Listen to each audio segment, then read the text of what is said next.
Hello once again, everybody, and thank you for joining me in the Bettor's Box's ATS.io's MLB betting podcast for Monday, July 5th.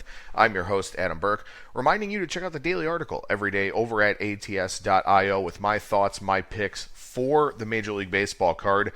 Got that up bright and early here this morning with a couple of plays for Monday and some thoughts on some other games as well. So I encourage you to check that out over at the website. Also, make sure you download the ATS app, which you can find in the Google Play Store or in the Apple Store. It's a bet tracker, an odds screen, a stats database, really helpful handicapping resource for you. So you can download that for your Android or iOS devices, the ATS app. So for today, going to do something a little bit differently here. Going to take a look all about the futures market. Had a listener request for this, a little bit pressed for time here on a Monday, so I'll run through the division, pennant, and World Series futures, and also take a little bit of a look at the player futures markets that are posted out there, then give you some thoughts on some series coming up for the week ahead. So like I said, I had a listener ask about this, and real quickly, before we get into the numbers themselves, just want to remind you how critically important it is to shop around for the best prices. It doesn't matter if you're betting individual games, futures markets, props, whatever the case may be. It is always in your best interest to shop around for the best prices.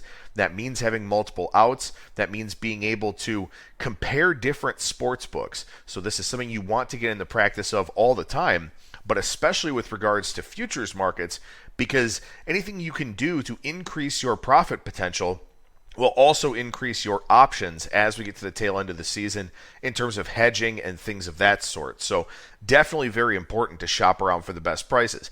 With that being said, for consistency's sake here on today's show, I'll be using the odds from FanDuel Sportsbook for the division, pennant, and the player futures, World Series futures as well. I did put together the notes on Sunday. Shouldn't be a whole lot of changes in the odds, but do want to throw that out here today in case you look over at FanDuel and the prices are a little bit different. As I said, a little bit pressed for time here today, so I did the notes on Sunday to get this Monday show out to you as quickly as possible. And with that, we start with the American League East, where the Boston Red Sox, a minus 170 favorite, Rays in the 3-1 range, Blue Jays 7-1, Yankees 10-1, the Orioles with no chance whatsoever. And, this Red Sox team has a lot more staying power than I expected. However, they still have 13 games left head-to-head with the Rays and also the Yankees. So if Tampa Bay is going to make a move, it'll have to be in those head-to-head games. And that's something you want to take a look at here in these futures markets for divisions. How many more head-to-head meetings are there? Because right now, when you look at the situation with the Red Sox and the Jays, it's very hard for Toronto to make up ground because they just don't have those head-to-head opportunities. The Rays do. So if you were to take a price of anybody here in the East, I think the Rays in that 3-1 plus 280 range, the one to look at, but I don't think there's anything worth playing at this point in time. Boston, I don't think they're as good as they've shown here so far, but to this point, they lead this division. They have a little bit of a decent lead at this point in time. So right now, I don't see a lot of futures equity in that division, but I do in the AL Central, where you've got the White Sox, a minus 600 favorite, Indians 5-1, Twins, Royals, and Tigers, all well down from there. If you've got the capacity in your bankroll to do it, I think the White Sox at minus 600 are absolutely worth a play, or whatever the best price you can find is out there in the betting market. Indians just dropped 4 in a row to Houston. They've dropped 6 in a row. The regression very much in progress for this Cleveland team. And they do have a tough schedule in the month of July. They play Tampa Bay twice. I believe they play Houston again. They played a pretty weak schedule in June. They were able to kind of stay the course, kind of be status quo a little bit in spite of all the pitcher injuries. And I know that people may want to look at this team and say, look, they're getting Shane Bieber, Zach Plesac, and Aaron Civale back. And while that is true, this is still a really bad offensive team. They've played a weak schedule to this point, and they've already played 11 of their 19 games against the White Sox as well. So I think there are limited opportunities head-to-head for the Indians to gain ground on Chicago and tighten up this Central Division race a little bit. As far as the American League West goes, Houston a minus 320 favorite, the A's in the 3-1 range on the plus side, Angels, Mariners, and Rangers all with very limited shots based on the odds and based on where the standings kind of currently sit. I do think that Oakland's deficit is manageable. However, I don't think now is a good time to bet on them because they play the Astros this week. So Oakland is 3.5 games back. It's been a very one-sided season series to this point in time. So I don't think now is a good time to bet on the A's. Now, of course, you could say, Adam, look, they may win 2 out of 3, get back a game in the standings. Yeah, that's a possibility. But with how Houston is playing, with what that offense is doing, I would be surprised if Oakland cuts that deficit down this week. So I don't think now is the time to bet on Oakland. I think you wait and hope that maybe Oakland can beat some other teams on some days when Houston loses to kind of close that gap. But ultimately, the only futures play from a division standpoint I see in the American League is to take Chicago at that big, chalky price because they're going to win that division. As far as the other two divisions go, while I think both Boston and Houston probably do hold up at this point in time, I don't think that there's a whole lot of betting equity on either one of those teams. As we move over to the National League East here, the Mets are minus 230, Braves at 5-1, Nationals plus 650, Phillies at 9-1, and the Marlins well off the pace here. I'm still really intrigued by the Atlanta Braves. I don't think that the Mets are as good of a team as they've shown here so far. Their run differential suggests that. Some of their other alternate standings metrics suggest that as well. They do have 3 games in hand, though, and already have a lead. So you are having a little bit of an uphill climb with Atlanta, but that's where the 5-1 price comes in. Beyond Jacob deGrom, I don't think the Mets rotation is that great. I think Marcus Stroman is certainly very solid. But beyond that, I don't really like a whole lot about this Mets pitching staff. Yeah, the offense will get healthier, and that will make a difference. But I still, for whatever reason, believe in this Braves team. I don't know if it's the offense. I don't know if it's the talent level on the pitching side that really has underperformed thus far. But I think the Braves at 5-1 are worthy of some consideration here for that National League East division crown. Over in the NL Central, the Brewers are a minus 490 favorite. The Cubs at 7-1, Reds 12-1, Cardinals 14-1. This is a really tough division because the Brewers do show a lot of regression signs, but who can catch them? I mean, I don't think the Cubs are a very good team. They've got some important position player, impending free agents coming up that may be traded at the trade deadline or something like that. So I don't think the Cubs can get back into this mix. I don't think the Reds have the pitching, and I don't think the Cardinals have anything. I think this is a very bad Cardinals team. Mike Shildt seems to be in way over his head. The pitching staff is kind of in shambles with some of their injuries and some of their home road splits. So really not a whole lot of options here in the NL Central, where I'm happy to have Brewers for a World Series future at 55-1 prior to the season.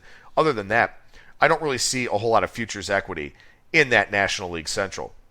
As we go to the National League West division here, the Dodgers, the minus 210 favorite, Padres plus 260, Giants 5-1, Diamondbacks and Rockies with no hope. The Dodgers are at a really high price here. Being over a $2 favorite in this division, I think, is a little bit presumptuous for them. So when I look at the NL West, I think the Giants are a good bet at 5-1. I think they're up there with taking the Braves at 5-1 in the National League East. The Giants are legitimate. They've got some staying power. They've got ammunition to trade for some bullpen upgrades. They're a very well-run organization. I think this Giants team is very legitimate. So I think at 5-1, they are worthy of consideration. I know they've not played as well head-to-head against the Dodgers as you would like, but I still think that this is a very good baseball team and a team that will look better when we talk about things like this later on down the road, especially after that July 31st trade deadline. So if we look at the American League pennant here, the Astros plus 280, White Sox plus 330, Red Sox 6-1, Rays 650. The Yankees, it's weird that their pennant price is 7-1 when their division price is 10-1. That's not really one that adds up there, but it speaks to the lack of attention paid by the sports books to these futures as the season goes along.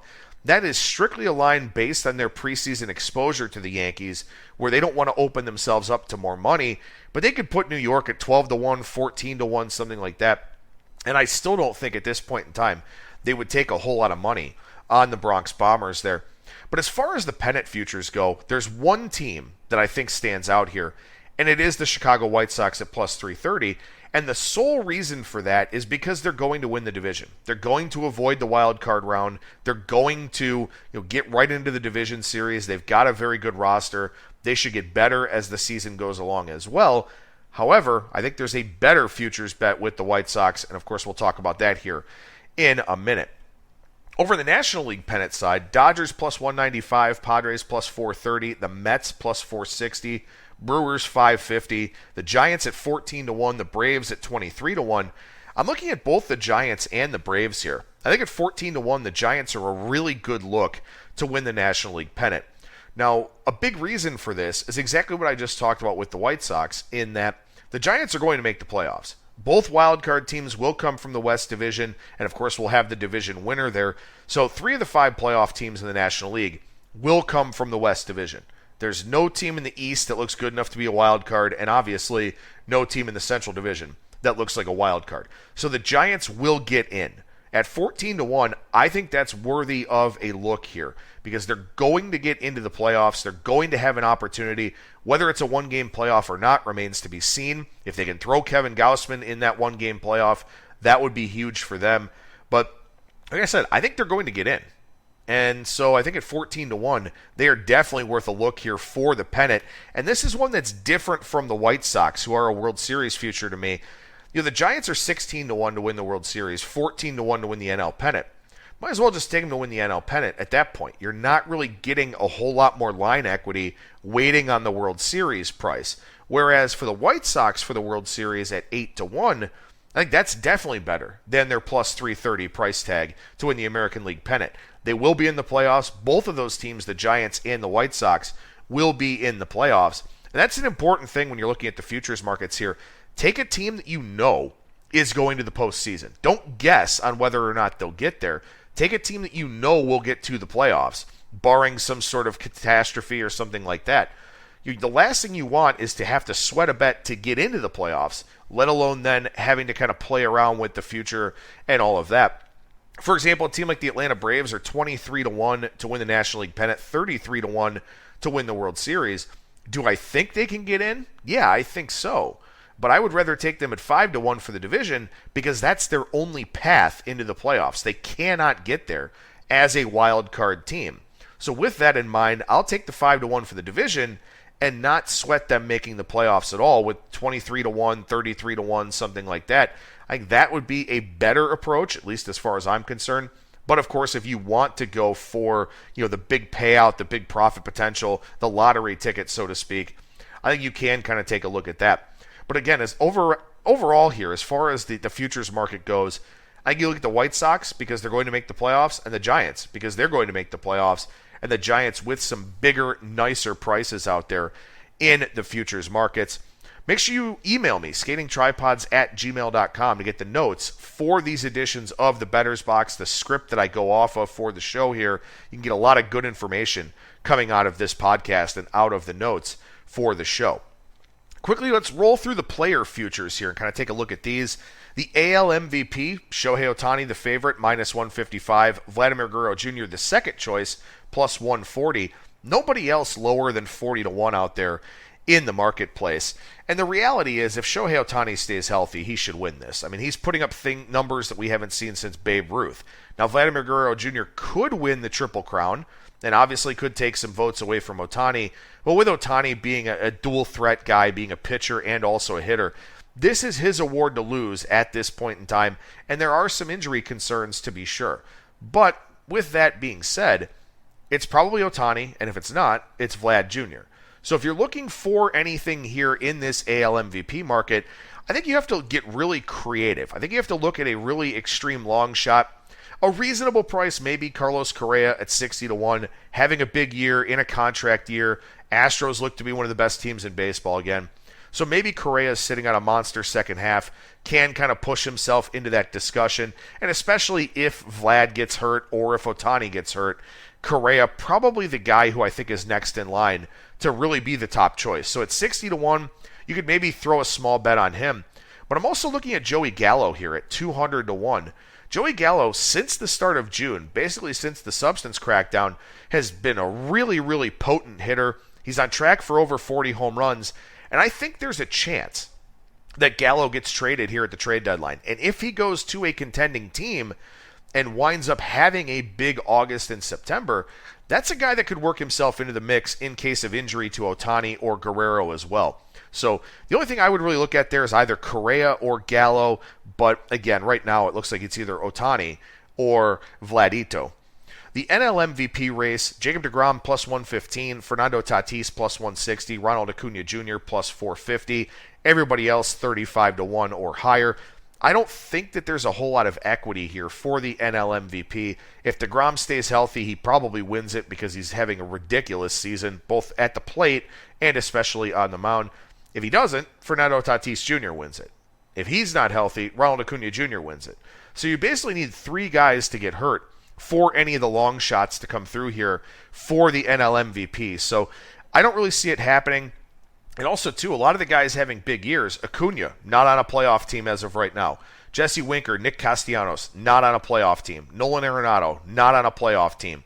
So there's also that, too. We know Mike Trout has won the MVP without being on a playoff team, but it is kind of a difficult thing to do. So that's something I think you really want to pay attention to with these player futures markets, is that even though they shouldn't be punished for it if their teams don't make the playoffs, it does happen with these awards that people vote on. So that is something that you want to file away in the back of your mind. The AL Cy Young is very interesting now, as Garrett Cole struggled again on Sunday. Still the favorite, but at this point in time, with how he's looked, not being able to use the same substances, I don't think he's got a chance at this. And furthermore, even if he does turn it around, why would the voters vote for him when it seems like he's definitely benefited in a quite significant way to using these substances? So all of a sudden, the AL Cy Young, very much wide open here. Carlos Rodon 3-1, Lance Lynn plus 550. Shane Bieber hasn't pitched in like 6 weeks and he's still 15-1. Not a whole lot of guys that I like on this board because I think the votes will be pretty split. But one guy I think has some equity right now, and again worth maybe a small price, is Nate Yvaldi of the Boston Red Sox. This season is kind of setting up a little bit like Rick Porcello's Cy Young season a few years ago, where he had a good ERA and he won 22 games, so he wound up being the MVP. The Cy Young, excuse me. The peripherals weren't that great for him, though, but he still won the award. Nate Yvaldi has better peripherals, could have the wins with the Boston Red Sox, and also has the ERA and some of the other metrics that you're kind of looking for. I think Yvaldi has a serious shot at this if he has a big second half. So at 60-1, I think that's a price that is definitely worth taking a look at, because otherwise, I mean, Carlos Rodon has had a lot of injuries throughout his career. Lance Lynn, maybe he gets it, maybe he doesn't. I think that he's probably the top choice at this point, but something could happen to him. I think Nate Yvaldi at 60-1 is a long shot worth taking a look at. As far as the NL Cy Young, Jacob deGrom minus 700 here. If he stays healthy, he wins it. There's no doubt about that. He's the best pitcher on the planet. Brandon Woodruff is 12-1. Kevin Gausman 15. Yu Darvish and Zach Wheeler 18-1. Corbin Burns, Max Scherzer also up high on this list. I think Gausman is probably the guy that you want to take a look at. Not a whole lot being said about the Milwaukee Brewers and what they've done this season, even though Brandon Woodruff has been very, very good. But I think Gausman is the guy that you take a look at here as maybe the insurance policy to DeGrom being hurt, but ultimately wouldn't be a big play for me, because if DeGrom does stay together, and we have every reason to believe that he probably should, then he winds up winning this award. So just wanted to run through that. Had a listener request to talk about some futures stuff, so figured this Monday show was a good time to do it. Let's take a look at the week ahead here, preview some games coming up for this week, beginning with the Phillies and the Cubs. Matt Moore, Zach Davies, Aaron Nola, Jake Arrieta, and then Zach Wheeler and Alec Mills in this series. The Cubs offense, drawing Nola and Wheeler here, not going to do much for their confidence or their recent play. Their offense has been very bad here of late. I don't think that turns around in this series. Tonight's kind of a must-win game, I think, with Davies on the mound against Moore, because it will be very tough with Nola and Wheeler, and especially on Tuesday with Jake Arrieta on the mound. So we'll see if we get some line equity to fade Arrieta and back Nola on Tuesday. Not sure I'll have a whole lot in this series to bet on otherwise. Red Sox and the Angels start up a 3-gamer tonight with Martin Perez and Jose Suarez, Nate Yvaldi on Tuesday against Shohei Ohtani, and then Eduardo Rodriguez against Andrew Heaney. To that Yvaldi point that I talked about previously, if he stacks up well against Ohtani in a spotlight kind of matchup, his Cy Young price probably drops a little bit from 60-1, maybe into the 50-1 range or something like that. So if you think that I'm on the right track here with Yvaldi, maybe you want to make that bet now and just go ahead and gamble on that start on Tuesday where he'll face off against Ohtani and the Angels. But the Red Sox staying on the West Coast here. Yvaldi and Ohtani, as I mentioned, a great matchup on Tuesday night. Eduardo Rodriguez looks like a guy in line for some positive regression. So Lots of lefties in this series. I think that's kind of an interesting wagering angle as Boston gets 3 of them here, actually. Kind of like Boston for the series price here, if you could find something reasonable with that. Tough, of course, with Ohtani on Tuesday, and they're in a dog roll today in that Perez and Suarez matchup. But, for me, I think Boston is just, they're being disrespected a little bit in the marketplace relative to tonight's line. So we'll see what happens here as we go forward in this series. A's and the Astros, as I mentioned, battle for first place down at Minute Maid Park. The A's cannot leave in first place, but they can close the gap here. Chris Bassett, Framber Valdez in Game 1 on Tuesday. Sean Manaea, Luis Garcia on Wednesday. Frankie Montas and Lance McCullers on Thursday. Great series, great pitching matchups. I think the A's actually match up fairly well here with how Bassett and Manaea have been pitching. But the Astros, they've dominated this season series. They flip the switch whenever they want to. We'll see what happens in this one. We'll see if there's any betting value in this one. But I think it could be a little bit tricky for Oakland here to gain ground in this series. Lastly, the Rockies and the Diamondbacks. John Gray and Riley Smith on Tuesday. Antonio Senzatella, Merrill Kelly on Wednesday. Chichi Gonzalez and Zach Gallen on Thursday. Look, something has to give in this series. The Rockies are 6-31 on the road this season, but Arizona's lost 50 of their last 58 games. The Diamondbacks are in an historically bad stretch of the season here, and it doesn't seem to be getting better anytime soon. But the Rockies, very good at home, very bad on the road. Highest ERA on the road. As I mentioned in yesterday's article, they're in the top 25 in home ERA for the first time since 2010. They've pitched really well at home and really poorly on the road. I'll be curious to see how the market views this series. I'll be curious to see how this series shakes out between the Rockies and the Diamondbacks. No edition of ATS Radio on Tuesday. I've got some business I need to tend to, so I won't be doing the show with Brian. We'll be back next week with that to talk about the Open Championship, and I'll be back again on Thursday for a new edition of the Bettor's Box. Again, email me, skatingtripods@gmail.com, to get on the list for the Bettor's Box show notes. That'll do it for me. Thank you so much for listening, everybody, and remember that you will never strike out when you're in the Bettor's Box.